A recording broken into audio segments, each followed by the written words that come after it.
CMA exam जून 25 और दिसंबर 25 में क्या नया पेपर पैटर्न आने वाला है, इसकी जानकारी के लिए वीडियो को पूरा देखना पड़ेगा और अच्छे से समझना भी पड़ेगा। फ्रेंड्स, यदि आपके कोई भी बंधु दिसंबर में एग्जाम दिए या इसके पहले भी एग्जाम दिए हैं, अगर आप उनसे कभी टच में आओगे और बात करोगे तो आपको पता चलेगा कि एग्जाम का जो इन जनरल लेवल है सीएमए का, वो थोड़ा सा इजी लेवल है। शायद इसीलिए अट्रैक्ट होकर लोग सीएमए करने आते भी हैं। तो ये इजी, बहुत ज़्यादा इजी होता चला जा रहा है, राइट। उनके लिए स्पेशली जो पढ़ के जा रहे हैं, जो बच्चे पढ़ के जाते हैं, उनको पेपर बहुत आसान लगता है। ठीक है, कर लेंगे, सिली मिस्टेक्स वो अलग बात है, बट पेपर आसान लगता है। जो टोटल 8 पेपर आता है उसमें से कोई एक आध पेपर कोई थोड़ा सा टफ आता है तो आदमी घबरा जाता है इन जनरल, बट थोड़ा एक आध पेपर ही टफ मिलता है, बाकी सब आसान मिलता है। ये एक जनरल ट्रेंड सीएमए का रहा हुआ है, राइट। और पेपर भी काफी प्रेडिक्टेबल रहता है कि यहाँ कहाँ से क्या आने वाला। अगर आप ठीक से स्ट्रेटजी बनाओगे, दिमाग लगाओगे, तो आपको पता चल जाएगा। जैसा कि हमने अपने सारे मॉक टेस्ट संग्राम के स्टूडेंट्स को अच्छे से हाथ पकड़ पकड़ के चीज समझा दिया था, राइट। तो अब क्या है, इंस्टीट्यूट के क्लोज डोर में थोड़ा डिस्कशन हो रहा, इवेल्युएशन हो रहा था कि भाई आने वाले समय में कैसा क्या इंप्रूवमेंट किया जाए। तो कुछ रिकमेंडेशंस अभी चल रहे हैं, जो कंफर्म कुछ अभी ऑफिशियली बाहर नहीं आए, बट रिकमेंडेशन चल रहे हैं कि थोड़ा पेपर का स्टैंडर्ड को बढ़ाया जाए और combination of easy, average and difficult questions लाया जाए। अब इसमें अभी तक कुछ खुलासा नहीं है कि कितना मार्क का डिफिकल्टी आएगा, कितना मार्क का एवरेज आएगा, कितना मार्क का इजी आएगा, बट एक कॉम्बिनेशन बनाया जाए, ऐसा अभी बात चल रहा है। तो लोगों के सजेशंस लिए जा रहे हैं इंटरनली, बस उसी की बातें जो बाहर में आ रही है वही चल रही है।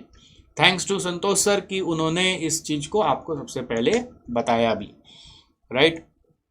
अब बात यह कि अगर ऐसा होगा तो आपके पढ़ाई करने के तरीके में क्या चेंजेस आपको लाने हैं, जिससे कि आप इस चीज से शील्ड हो जाए, मतलब आपको इसका कोई फर्क अपने एग्जाम पे देखने को ना मिले। तो गाइज, सबसे पहला चीज, आप लोग जब पढ़ाई करते हो ना, तो बहुत बार सिलेक्टिव स्टडी करते हो, एबीसी एनालिसिस कर कोई का इधर उधर का लेकर बस उतना ही पढ़ लेते हो, बहुत चीज छोड़ देते हो।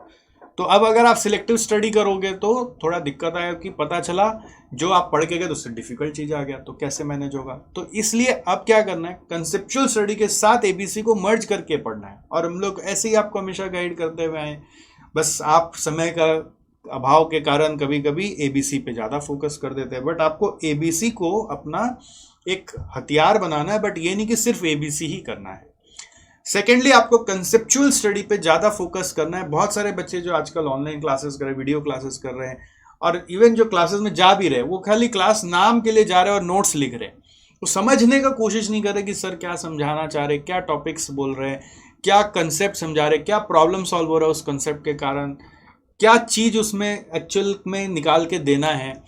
और फिर समझ भी लेते हैं तो सिर्फ क्वेश्चन बनाना ही समझ रहे हैं, दूसरा नया क्वेश्चन को कभी प्रैक्टिस नहीं कर रहे, ट्राई नहीं कर रहे, और देख नहीं रहे कि जो कंसेप्ट दिमाग में बिठाया गया उसका एप्लीकेशन कैसे उस क्वेश्चन में हो रहा है।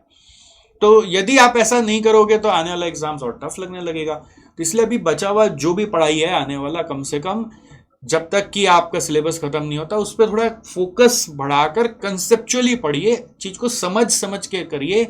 डाउट्स आता है तो डाउट्स नोट करके अपने टीचर से क्लैरिफाई करिए, जब तक समझ नहीं आए तब तक पूछते रहिए, बट पूरा हजम करिए चीज को, ना कि जस्ट खाली कंप्लाई करिए कि आप क्लास कर रहे हैं, राइट।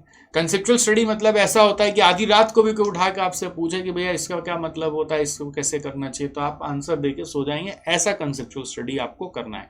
कंसेप्चुअल स्टडी का मतलब ऐसा होता है कि कोई टीचर के तरह आप कभी कोई टॉपिक को पढ़ाने लग जाए तो सामने वाले को इजीली समझ में आ जाए, उसका बैकग्राउंड, फोरग्राउंड सब कुछ आपको पता हो। कंसेप्चुअल स्टडी करने से ही सिर्फ नहीं होगा, क्योंकि इससे तो चीज समझ में आया, बट आपको अप्लाई करना आ रहा है कि नहीं, ये भी देखना बहुत जरूरी है। इसलिए क्लास में जितना सम्स कराया जाता है उस समय अपना भी जोर लगा के देखिए, नहीं कि सिर्फ स्क्रीन से कॉपी कर रहे हैं, नहीं कि सिर्फ बोर्ड से कॉपी कर रहे हैं, अपना भी जोर लगा के देखिए 2 स्टेप आप आगे कर पाते क्या। जो होमवर्क मिलता है उसको दिल से करिए, जो प्रैक्टिस क्वेश्चन दिया जाता है उसको दिल से करिए, और सारा कोर्स खत्म होने के बाद सवाल को बनाइए वापस से कि आपको अगर वो क्वेश्चन बिना देखे पूरा एग्जाम में बनाने दिया जाएगा तो आपसे होगा कि नहीं होगा। तो अगर आप वो करोगे तो आपका काम जरूर बनेगा। इसके अलावा भी ऐसा हो सकता है एग्जाम में कि कुछ नया क्वेश्चन आ जाए, जो कि अभी 8 में से एक आध पेपर में होता भी था। तो अब हो सकता है हर पेपर में एक नया क्वेश्चन आ जाए। अगर इंस्टीट्यूट रियल महीने में ये सोच रहा है करने का, तो ये पता चलेगा कब, जब इंस्टीट्यूट का मॉक टेस्ट पेपर रिलीज होगा, तभी कुछ आइडिया लगेगा कि किस तरह का स्टैंडर्ड वो सोच रहे हैं। तब तक अभी कुछ नहीं पता चलेगा। बट आपको ध्यान रखना है कि आपको अपना एबिलिटी को टेस्ट जरूर करना है by way of our mock test Sangram, जो कि हमारा 1 अप्रैल को चालू होने वाला है फॉर जून 25 और दिसंबर 25 वालों के लिए 1 अक्टूबर से चालू होगा। तो आप ये डेट को दिमाग में रखिए और इस दिन से मॉक टेस्ट के लिए रेडी हो जाइए, क्योंकि वहां पर जब बिना देखे क्वेश्चन का आंसर सॉल्व करना पड़ेगा ना, तो रियल महीने में पता चलेगा कि आपका प्रिपरेशन किस लेवल पे हुआ है।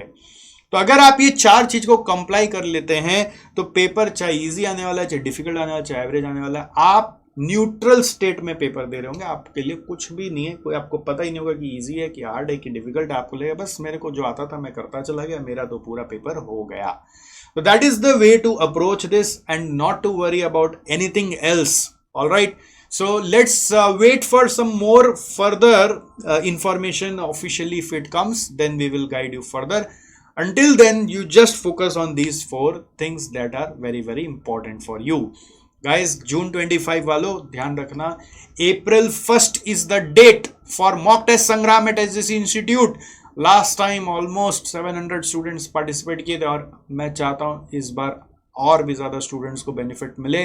और हम लोग तो अभी से इस सीरीज़ के लिए काम करना स्टार्ट कर चुके हैं और आपको भी डेट दिमाग में रखना है और SJC में एडमिशन कराना है। इस चीज़ का ध्यान रखिए, क्योंकि हमारे मॉक टेस्ट संग्राम में सिर्फ पेपर्स देना लेने का काम नहीं है, हमें पूरा प्रिपरेशन हम कराते हैं आपको via several strategic sessions as well as several workshops and several techniques and tricks are given to you to prepare smartly for your upcoming exam. उसमें बहुत सारे मेरे 1-to-1 पर्सनल सेशंस भी आपके साथ होते हैं, प्लस भी ग्रुप सेशंस भी होते हैं, और भी बहुत सारे टीचर्स को भी हम इनवाइट करते हैं कि आपको आके वो मेंटर करें और गाइड करें। सो ये अपॉर्चुनिटी आपको अपने CMA की जर्नी में दोबारा तो नहीं मिलेगी और दोबारा लेनी भी क्यों है, बिकॉज इस बार एग्जाम देकर, ये मॉक टेस्ट सीरीज देकर ही आपको पास ही कर जाना है। तो that's it for the time being. तब तक आप अपना ध्यान रखिए और पढ़ाई को जारी रखिए। हम फिर आपसे मिलेंगे और आपसे आगे की बातें भी करते रहेंगे।